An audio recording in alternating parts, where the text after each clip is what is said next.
Madame, Monsieur, bonjour. Bienvenue dans votre journal dont voici les principaux titres. Des jeunes de Sandogo dans l'arrondissement 7 de Ouagadougou refusent d'être des victimes ou témoins passifs du terrorisme et du grand banditisme. Ils ont pris une initiative pour devenir des acteurs de changement. Ils ont décidé de gérer la sécurité de leur quartier et de ses environs. Leur objectif est de lutter contre le terrorisme et le grand banditisme. Le détail au début de ce journal. Qu'est-il advenu des jeunes formés en réparation de téléphones portables par Mich Télécom et qui ont lancé leurs propres activités? Élément de réponse dans le grand format de cette édition. Comme je le disais dans le titre, un groupe de jeunes de Sandogo dans l'arrondissement 7 de Ouagadougou s'est engagé dans la lutte contre le terrorisme et le grand banditisme. Ces jeunes ont décidé de veiller sur la sécurité de leur quartier et de ses environs. Pour marquer le début de leurs activités, ils ont organisé un reboisement au CSPS de Sandogo et chez le chef du quartier le week-end dernier. Les précisions avec Sibline Ankelsé. Le quartier Sandogo au secteur 33 de Ouagadougou est en proie à l'insécurité depuis un certain temps. Pour contrer les actes de banditisme et même de terrorisme, un groupe de jeunes s'est constitué en veille citoyenne. Objectif, soutenir la transition à travers la lutte contre le terrorisme et le banditisme, selon Charles Ido, responsable de la veille citoyenne de Kalasabou de Sandogo. Nous avons remarqué que c'est dans les quartiers périphériques que les terroristes, les complices se cachent. Voilà, nous allons les dénoncer. Nous allons les dénoncer dans les jours à venir. Ils ne passeront pas par Sandogo. Tous les complices qui vont vouloir passer par Sandogo, nous n'allons pas nous laisser faire. La veille citoyenne de Sandogo est engagée pour ça. Puisque nous voyons que depuis l'entame du pouvoir, c'est des gens vraiment qui brillent pour la population. Voilà, ce sont des gens qui ont pris à bras de corps vraiment le problème de la population. Voilà pourquoi nous, Veille citoyenne de Kalasabou, nous aussi, nous sommes mobilisés ce matin pour la plantation des arbres et se mobiliser derrière le pouvoir en place. Pour lancer ses activités, le groupe a procédé à un reboisement au CSPS de Sandogo ainsi qu'au domicile du Sanaba. Cette initiative est saluée par Amado Ouedraogo, infirmier chef de poste du CSPS de Sandogo. Là, ce qu'ils ont fait pour nous ce matin, un peu de répression, droit au cœur. On a l'espace, on a nos patients. Je pense que ce qu'ils sont de faire là, d'ici quelques années, les fruits peuvent profiter. Vous voyez que c'est des arbres fruitiers. Les fruits pourront profiter à la communauté, l'ombre également pourra profiter à nos patients. Le Sanaba Laramzelman, de son côté, a invité les jeunes à l'union, à l'entente et à la cohésion, avant d'implorer Dieu et les mânes des ancêtres de les accompagner. C'est une occasion pour les jeunes de dévoiler leur quartier général au rond-point de Kalasabou de Sandogo. De son côté, le président fondateur du mouvement Bahiri, Relwende Adolphe Ouedraogo, a foulé le sol burkinabé. Son dernier séjour au pays des hommes intègres remonte en novembre 2022. Ce sont les membres du mouvement Bahiri qui l'ont accueilli à l'aéroport international de Ouagadougou. L'accueil du président fondateur du mouvement Bahiri a eu lieu le week-end dernier. Pakistan, Mariam Ouedraogo pour le compte-rendu.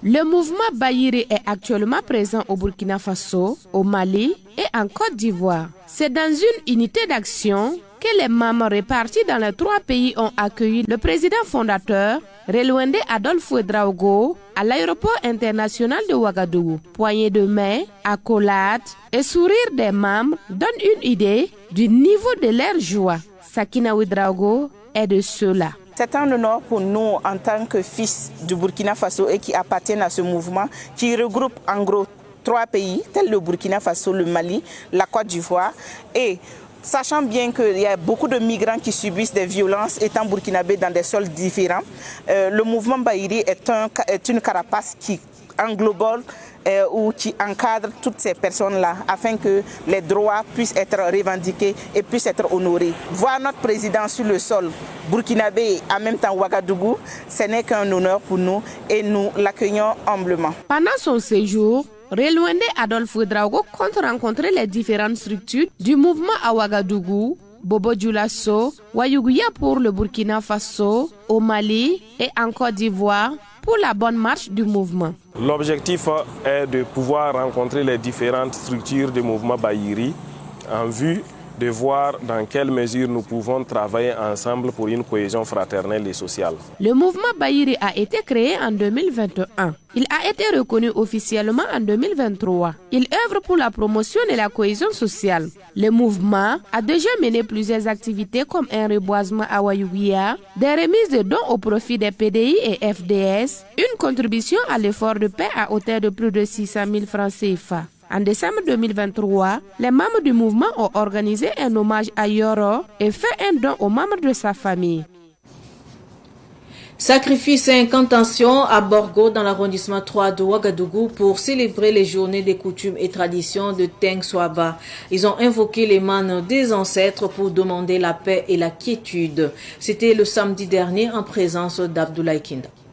À cette cérémonie coutumière, des chefs d'État de Borgo dans l'arrondissement 3 de Ouagadougou, les membres de la famille, les amis et les connaissances se sont mobilisés.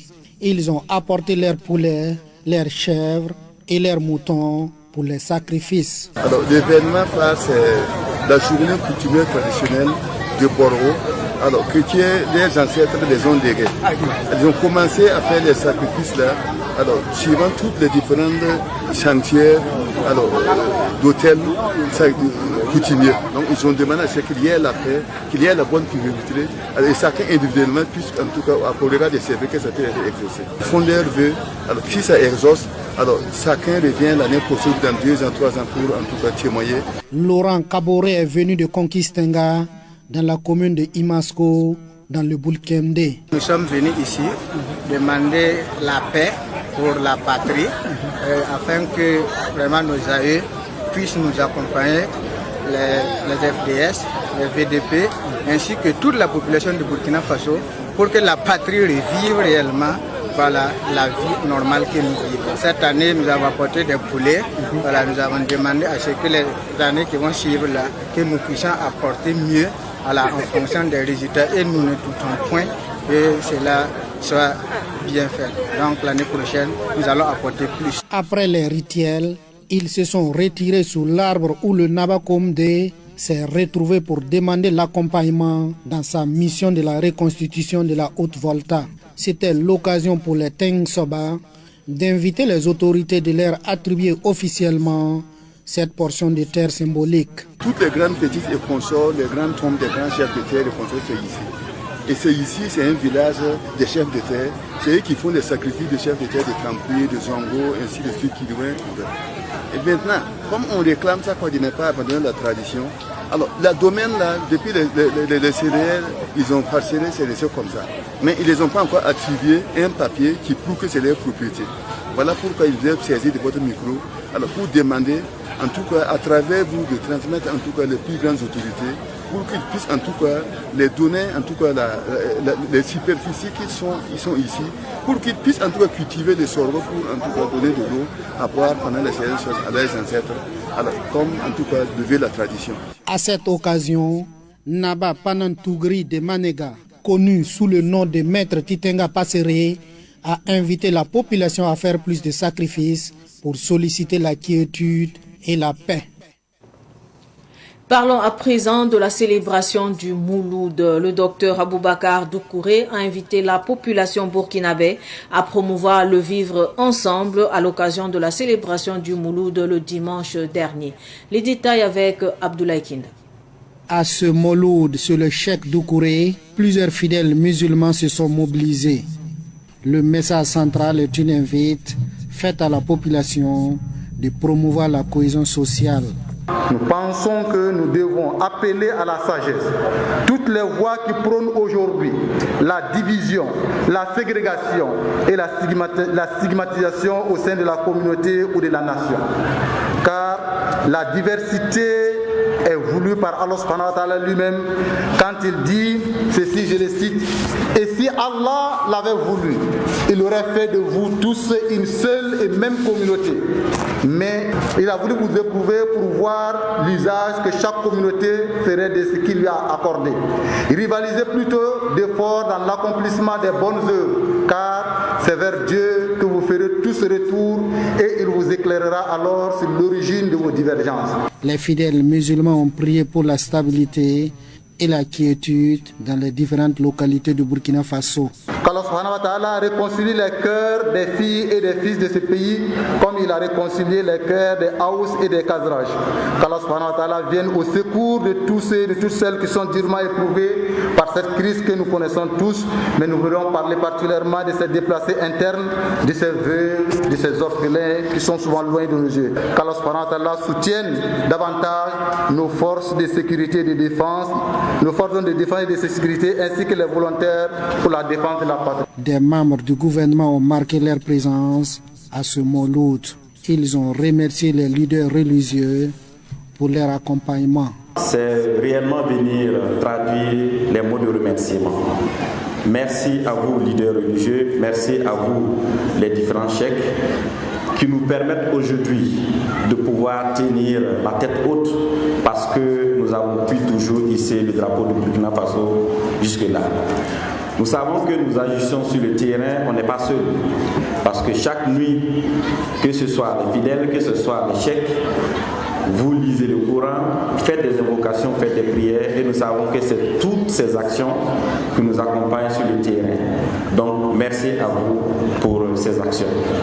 Ensuite, nous tenons également à vous encourager, parce que nous savons que la guerre n'est pas finie, mais nous tenons à vous encourager parce que ce que nous avons vu ce soir, l'unité nationale, la solidarité entre les fidèles, les prêches, les doigts que nous avons vus ici ce soir, je pourrais en toute humilité aller dire au président du Faso que la guerre est bientôt terminée.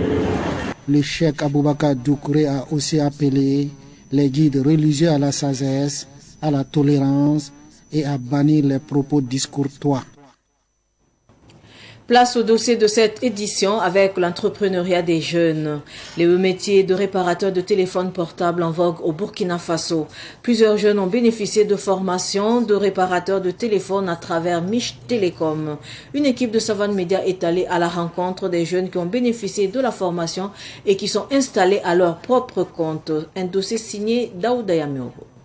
Michel Nikiema, la quarantaine bien sonnée, est dans la réparation des téléphones portables depuis 2003. Après plus de 20 ans dans ce domaine, Michel Nikiema, à travers son entreprise Mich Télécom, s'est spécialisé dans la formation des jeunes en réparation des téléphones portables. Selon lui, plus de 1000 personnes ont reçu les formations dans les 4 coins du Burkina Faso. N'importe quelle personne peut devenir réparateur de téléphone. Femme, homme. Voilà, les vieux, je peux dire qu'à Poutenga, j'ai formé des vieux, au moins 6 vieux de 85 ans. J'ai des preuves de 55 ans, de 40 ans. Voilà, j'ai des preuves et peut-être ces gens-là, ils m'attendent même présentement. Et je me rappelle, il y a un vieux à Poutenga qui est venu se former et ce jour-là même, il a été le premier même de la classe. On n'a pas besoin que tu aies un niveau scolarité ou un niveau de bac ou de BPC, non. Ou bien tu parles le français ou tu ne parles pas le français. Chez nous, non, il n'y a pas ça. On n'a pas besoin de 0 niveau. Le problème seulement que tu viens t'inscrire et dans l'inscription là, nous, on va t'apprendre et on va tout faire pour que tu puisses connaître la réparation des téléphones en 1 semaine. Et dans les 1 semaine là, le début même, on va te donner un trousseau de tournevis pour que tu puisses commencer même la réparation. Et à la fin de la formation, on va te remettre des petits matériels de la réparation pour que tu puisses aller t'en sortir. Je ne peux pas compter le nombre de personnes que nous on a formées, puisque c'est énorme. À voir son habileté au travail, l'on croirait que Michel Nikiema a bénéficié d'une formation en électronique. Ce réparateur de téléphone se rappelle l'évolution des appareils, des portables à touche jusqu'aux Android. Avec les petits téléphones, on avait assez de matériel pour les réparer. Et maintenant, quand les Chinois ont amené les Android, on ne savait pas comment faire pour rentrer même, puisqu'on n'a pas de matériel pour commencer à réparer les Android. Et bon, c'est au fur et à mesure qu'on a grandi notre connaissance. Voilà, on a grandi notre connaissance pour réparer les Android. Un proverbe qui dit c'est en mangeant qu'on a l'appétit. Ce métier de réparateur de téléphone ou médecin du téléphone nourrit son homme, selon Michel Nikema. Franchement dit, je ne sais pas quoi dire à ce métier. Et ça m'a beaucoup fait grandir. Parce que dans ce métier, j'ai construit ma propre maison. J'ai acheté des motos pour mes employés. Et ceux même qui travaillent avec moi, d'autres même ont des voitures, et d'autres ont des motos, et d'autres aussi nourrissent sa famille dedans. Voilà, j'ai au moins plus de 12 formateurs. Il y a une maman qui m'a appelé de Poutenga, elle m'a fait un dépôt de 50 000. Et j'ai cherché à savoir qui m'a fait le dépôt de 50 000. Et elle m'a dit que non, moi j'ai formé sa fille. Aujourd'hui, sa fille est devenue sa fille fait beaucoup de choses et elle se nourrit d'elle-même. Voilà pourquoi ils m'ont remercié. Je peux dire encore, il y a un encore qui a payé sa moto Suris. Lui, il a 0 €. Voilà, il a 0 €, il s'appelle Fabrice. Et quand il a payé sa moto, il a dit qu'il ne veut pas que quelqu'un n'ait qu'à toucher la moto si ce n'est pas moi. Et il a fait envoyer la moto de 0 € jusqu'à Ouaga. Et c'est moi qui ai béni la moto pour qu'il répare avec ça. J'ai d'autres aussi à Ouaga qui peuvent témoigner peut-être après ce que j'ai fait pour eux. Ouseni Valia et Yannick Bouda sont actuellement en apprentissage dans l'atelier de Mich Télécom. Ces jeunes rêvent déjà d'être des futurs entrepreneurs. J'ai commencé la formation, c'est Mich Télécom et ça fait 4 jours maintenant. Dans quelques jours, là, j'ai appris de changer d'écran, de vitres et de changer de batterie, de circuit de charge et autre chose. Je veux devenir un grand réparateur et être autonome financièrement. Bon, je connais déjà comment ouvrir un téléphone, comment changer l'écran, comment changer la batterie, bon, comment changer le circuit de charge, même la charge même à des pièces là-bas que je peux changer. Je crois qu'après cette formation, je compte devenir un grand réparateur de téléphone au Burkina. Si Ouseni Valia et Yannick Bouda sont toujours à la recherche de la connaissance, Issa Bella par contre est PDG de Bella Télécom. Il a 5 employés et est grossiste d'accessoires de téléphone et autres. Il est satisfait des connaissances qu'il a reçues à Mich Télécom.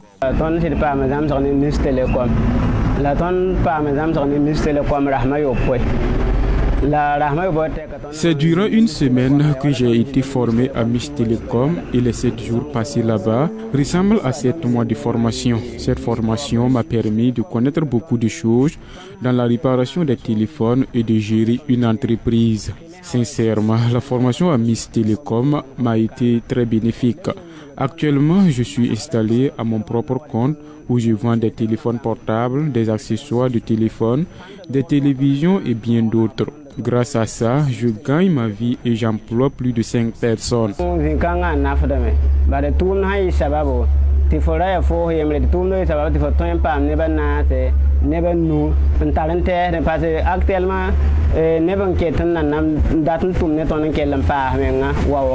Isabella invite les jeunes à se faire former car le métier de réparateur de téléphone portable est un métier d'avenir.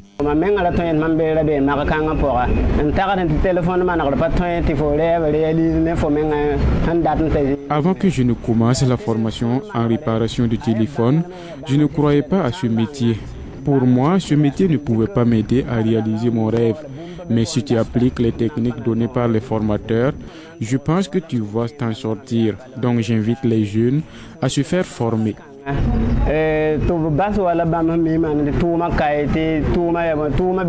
que Mich Télécom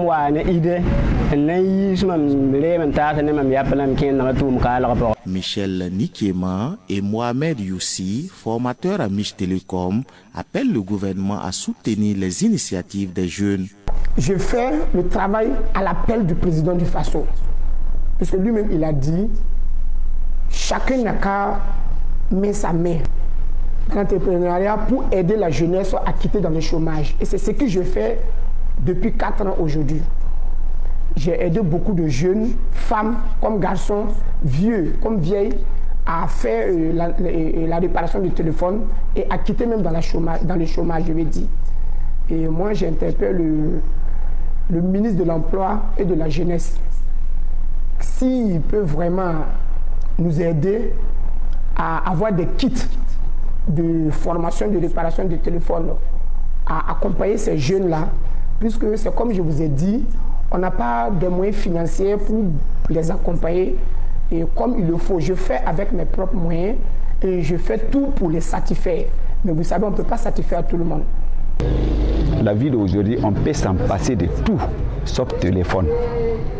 Et qu'aujourd'hui, durant 2 ou 4 ans, que nous, on a formé des jeunes dans la société de Mich Telecom, ça dépasse 1000 et quelques personnes.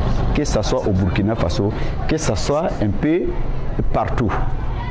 Il y a des gens qui sont quittés en Côte d'Ivoire, Mali, Togo pour venir, on les forme. L'atelier de formation de Mich Telecom est situé dans le quartier Parlairi, dans l'arrondissement 6 de Ouagadougou. À travers Chez Compagnie, l'entreprise est dans la vente et location de matériel informatique, entretien de matériel informatique, installation de caméras et autres. Avant de clore cette édition, l'opérateur économique El Hadj Harouna Tamboura a offert un quart de près de 30 millions de francs CFA à l'Union nationale des supporters des étalons UNSE. Les clés du quart ont été remises par le PDG du groupe Savane Media au président de l'UNSE. Compte rendu avec Yacouba Kemtori. Un bus de 60 places pour les supporters des étalons. Le premier coup d'accélérateur se fait ici, devant les locaux de Savane Media. Le donateur El Hadj Harouna Tamboura, opérateur économique de son État, a demandé au PDG de Savane Media, El Hadj Boubacar Zidadi Sitnaba, de transmettre les clés au président de l'Union nationale des supporters des étalons, El Hadj Ousseini Tougouma.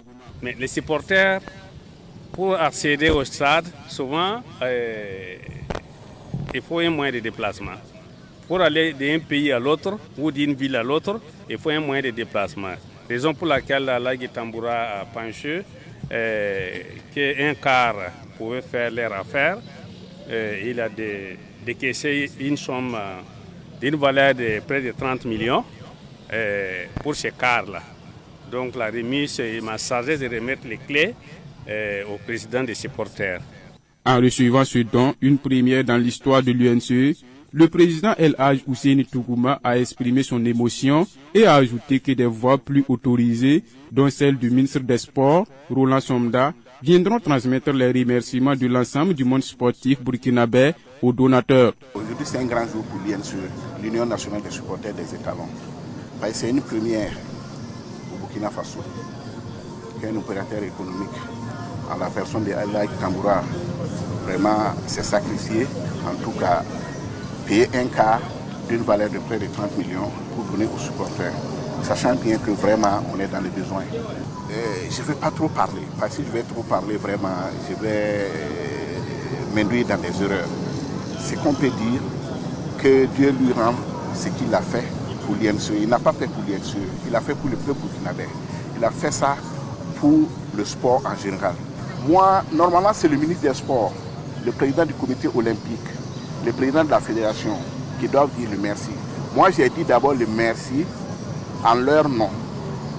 Mais eux, leur merci va venir parce qu'on va présenter le cas au public sportif burkinabé. Le comité olympique va réceptionner ça et faire la présentation. En tout cas, moi, j'ai parlé en leur nom, mais eux-mêmes, ils vont parler. Le donateur n'est pas à son premier geste. Par le passé, El Hadj Harouna Tamboura a offert du riz d'une valeur de près de 500 millions de francs CFA aux déplacés et soutenu l'organisation de la SNC à Bobo. Ainsi s'achève cette édition d'information. Merci de rester fidèle au programme de Savane TV. Au revoir.